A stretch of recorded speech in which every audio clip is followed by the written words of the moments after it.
Hey friends, I just wanted to hop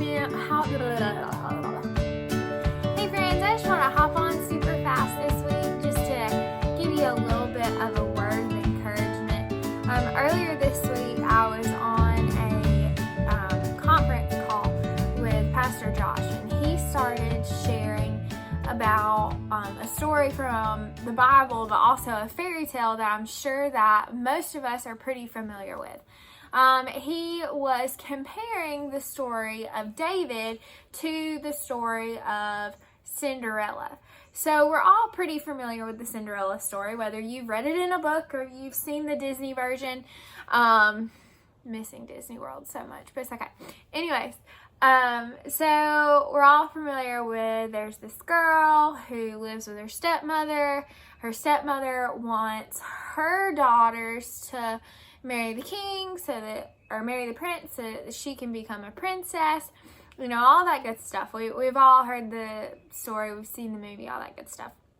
Well, I had never drawn the parallel before or made the connection that the story of David in the Bible is somewhat similar to the story of Cinderella.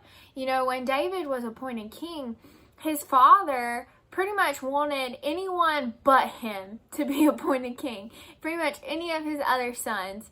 He's like, hey, I got this son, I got this son, I got this son. And they keep saying, no. Like, that's not the one, that's not the one, that's not the one. And then he finally goes like, I got this one that's a shepherd out in the field.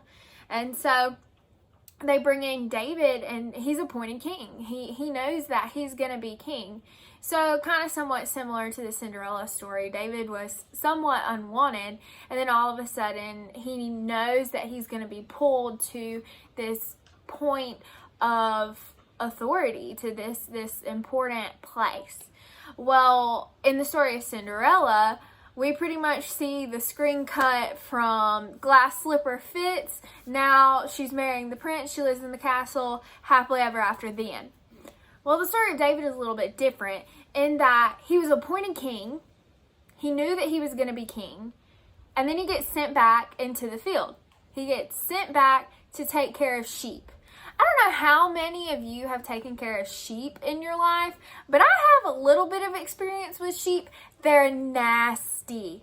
They stink. They're disgusting. They are one of the most stubborn animals on the face of the planet.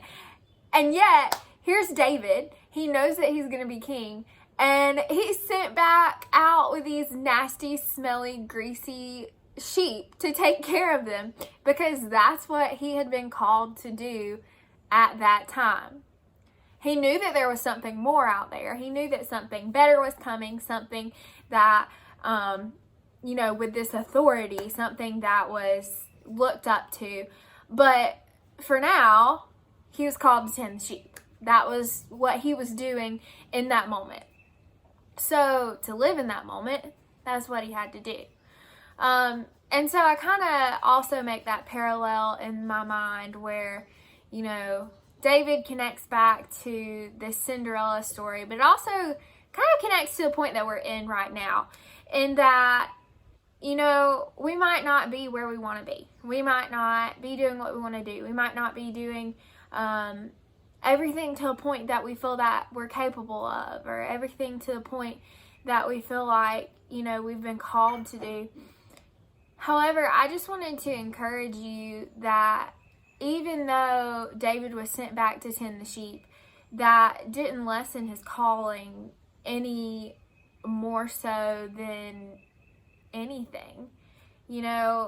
Just because you're young, or just because you haven't necessarily made it to the point that you feel like you're going to one day, or, maybe you've had it spoken into you by another person that, they see that in you, or that, you feel this calling from God. Just because you're not there yet doesn't mean that you won't get there. And so I just want to encourage you that if you're tending the nasty, smelling, greasy sheep right now, whatever the case may be, keep doing everything that you do for the glory of God, for the glory of His kingdom, to better His kingdom, And I firmly believe that you'll be rewarded for what you do.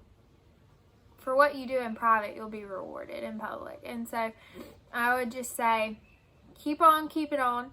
I also have some friends that are going to encourage you with some Bible verses. If you'd like to be included in one of these videos, send a clip of you or your family, or you and your dog, or you and whatever, saying or reading your favorite Bible verse, and you too could be included at the end of one of these clips. I love you all bunches. I can't wait till I get to see you again. I hope you're staying safe. I hope you're staying well, and I will see you soon.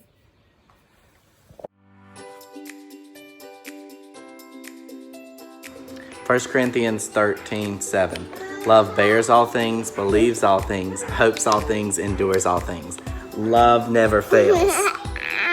Treat others as you would have them treat you.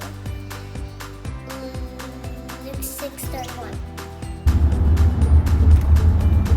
Joshua 1:9. Have I not commanded you, be strong and